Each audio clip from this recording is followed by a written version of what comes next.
একটি বালতিতে 0.55 অংশ ঠান্ডা জল ছিল, তার মধ্যে 1/2 লিটারের মগ দিয়ে 6 মগ গরম জল মেশানো হলো। এর ফলে বালতির 0.8 অংশ জলপূর্ণ হলো। বালতিতে মোট কত জল ধরে? তাহলে একটা খুব সুন্দর অঙ্ক। এখানে আমরা প্রথমে ধরে নিই, মনে করি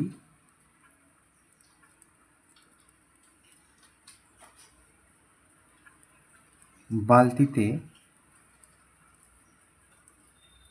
মোট 1 অংশ জল ধরে।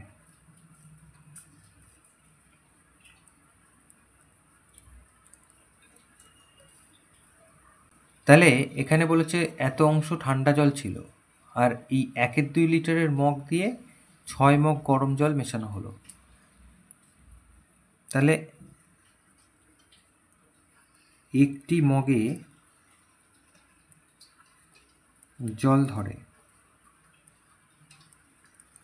সমান সমান কত না এই 1/2 লিটার। 1/2 লিটার মানে হচ্ছে 0.5 লিটার, 0.5 লিটার। তাহলে 6 মগ গরম জল মেশানো হয়েছে। তাহলে 6 মগ জল সমান সমান 0.5 গুণ 6, তাহলে 5 6 30, তার মানে 3 লিটার। দশমিক বসে গেল। তাহলে এই যে 3 লিটার জল, এই 3 লিটার জল দেবার সাথে সাথে বালতি জলপূর্ণ হলো এত অংশ, আর ছিল হচ্ছে 0.55 অংশ। তাহলে এই যে বাড়তি অংশটা বাড়লো যেটা, তাহলে লিখবো যে গরম জল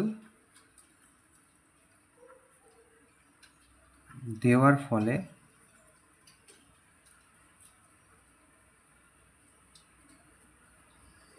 জল বাড়লো কত না এই যে 0.8, এইটার থেকে আমরা বিয়োগ করব 0.55, 0.55 এত অংশ। তাহলে 0.8, 0.8 এটা মানে হচ্ছে 0.80, তার থেকে এই 0.55 বিয়োগ করব। বিয়োগ করলে কত হচ্ছে? 5 ঘর হাতে 1, তার মানে এইটা 0.25 অংশ। তার মানে গরম জল দেওয়ার সাথে সাথে 0.25 অংশ জল বেড়ে গেল। তাহলে এই 0.25 অংশ জল মানেই হচ্ছে 3 লিটার জল।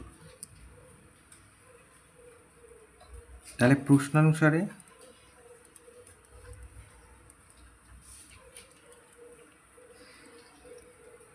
এই 3 লিটার জল দেওয়ার ফলে এই অংশটা বেড়েছে, তাহলে এইটা মানে এইটা।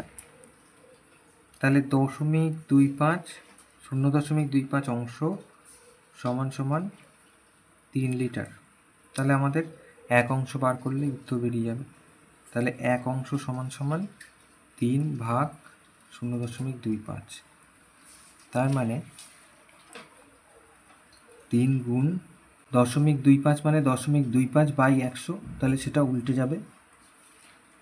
এই যে 25 দিয়ে গেলে 4, তাহলে 3 4 12 লিটার।